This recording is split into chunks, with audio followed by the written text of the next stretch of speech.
I don't want to take my time going to work. I got a motorcycle and a sleeping bag and 10 or 15 girls. What the hell I want to go off and go to work for? I don't care what you say. If you ever touch him again, I will freaking kill you. Work for what? Money? I got all the money in the world. I'm the king, man. I run the underworld, guy. I decide who does what and where they do it at. Jim Jones. His sons were simply going to sleep. When am I going to run around and act like I'm some teeny bopper somewhere for somebody else's money? Do not mess with that freaking kid! I make the money, man. I roll the nickels. The game is mine. I deal the cards.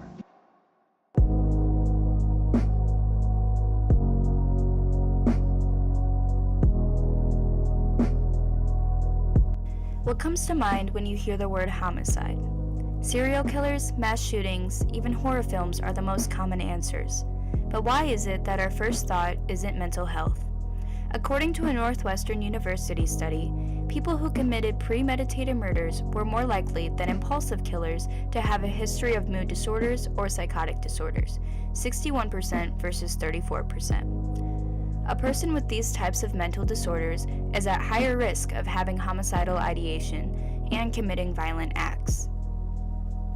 Armed Forces Health Surveillance Branch have defined homicidal ideation as thinking about, considering, or planning a homicide. If a person is having homicidal thoughts, it does not necessarily indicate that they are likely to become violent, let alone a killer. In fact, the Crisis Intervention Center reported that studies have found that most people experience thoughts of homicide at some point in their life, experiences called homicide fantasies. These usually are vague and without intent and present no threat to society or the individual. Whenever homicide ideation becomes dangerous is when it is paired with intent and planning, or occurs in moments where an individual loses control. When I was in junior high, I found myself in a hellacious state of mind. I was at the peak of my anxiety and depression. I became irrational, irresponsible, and most of all, destructive. I had started self-harming. I had isolated myself in my room night by night. I had also stopped taking my medication. And that's when I fell victim to homicidal ideation.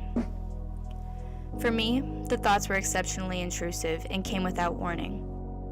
When they first started forming, and I was consciously aware of how wrong these notions were, I would feel sick to my stomach and attempt to push them away. However, after some time had passed, I began to fall down the rabbit hole, and I slowly started accepting the thoughts and was even entertained by them. There are a handful of times that I can recall being amused with myself, thinking about how funny my fantasies had become. In one, I had ludicrously and delusionally imagined myself collaborating with the Columbine killers on their spree, which eventually led me to come up with my own plan. Now, as you may recall from what I've stated before, homicidal ideation only becomes dangerous when you begin to plan out scenarios. And even being aware of this myself at the time, a small part of me feared for both my future and the future of others. I can recollect brushing this thought off as if it was nothing, and I began plotting. I had a friend at the time, and we were both known for our dark senses of humor. I had made a joke about forming a hit list and going to school with his father's guns. He took this as what it simply should have been, and what I described it as, a joke. He laughed along with me, and we began compiling a mental list of all of the people we hated in the school and even conspired an organized plan of how we'd get away with him. Though a silly pastime to him, I was hoping that he'd catch my drift and truly become on board.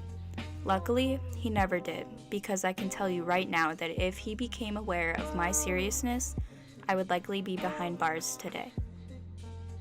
Now, why am I telling you all of this? The point of the matter is that I am not the only one who was in this situation. I'm sure even some of you watching may have had similar thoughts, or know someone who has had similar thoughts. It's more common than you may think, accounting for 10 to 17% of patient presentations to psychiatric facilities in the United States. I was lucky enough to receive the help I needed. Through therapy and many meditative exercises, I began to clean up my act. I no longer self-harmed. I began to open up to people rather than isolating myself, and I had started taking my medication regularly once again. I slowly but surely returned to the person I was before, and now I am today. I'm very proud and delighted to say that those thoughts do not cross my mind anymore. In an odd way, I have become a better person through my experiences.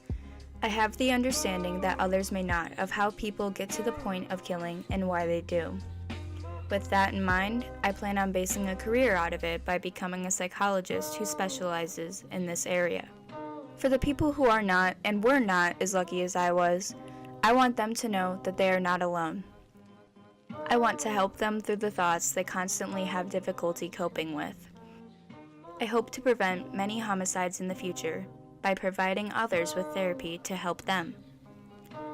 Through my own experience, I can say that it helps. Although I'm going into a line of employment that allows me to help those in need professionally, you can help too.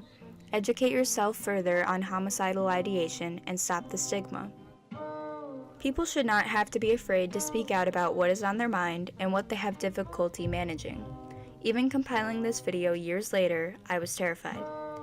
I came to the conclusion that putting myself in this situation for educational and informational purposes is more important than my own image. By shedding light on a topic that is rarely talked about and explained through a perspective of mental health, I hope to change as many perspectives on homicidal ideation as I can. I hope I've changed yours.